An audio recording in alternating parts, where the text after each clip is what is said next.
بسم اللہ الرحمن الرحیم۔ السلام علیکم ورحمۃ اللہ وبرکاتہ۔ خواب میں سبزہ دیکھنا۔ حضرت ابن سیرین نے فرمایا، خواب میں سبزہ دین ہے، خاص کر اگر وقت پر ہو۔ اگر کوئی شخص خواب میں دیکھے کہ اس کے پاس زمین ہے اور اس میں بہت سا سبزہ ہے تو صلاح اور پاک دینی پر دلیل ہے۔ اگر حضرت جابر مغربی نے فرمایا، خواب میں سبزہ اگر وقت پر ہے تو اس کے صحت اور پرہیزگاری پر دلیل ہے۔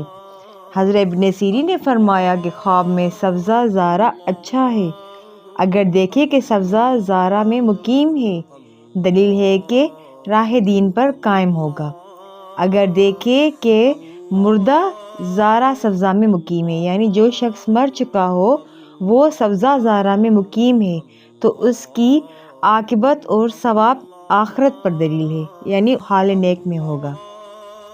حضرت ابراہیم کرمانی نے فرمایا، اگر سبزہ زارع پاکیزہ اور لیل احاطہ دیکھے، یعنی یہ دیکھے کہ وہ سبزہ زارع پاکیزہ اور لیل احاطہ ہے اور دیکھے کہ وہ میری ہی ملک ہے، وہ میری ہی زمین ہے، تو پاک دین اور پرہیزگاری اور اس کی دیانت پر دلیل ہے۔ حضرت جعفر صادق نے فرمایا، خواب میں سبزے کا دیکھنا 4 وجہوں پر دلیل ہے: سلامتی کا رستہ، دین، پاک اعتقاد اور پرہیزگاری۔ صدقہ جاریہ سمجھ کر اس کو شیئر کریں۔ جزاک اللہ۔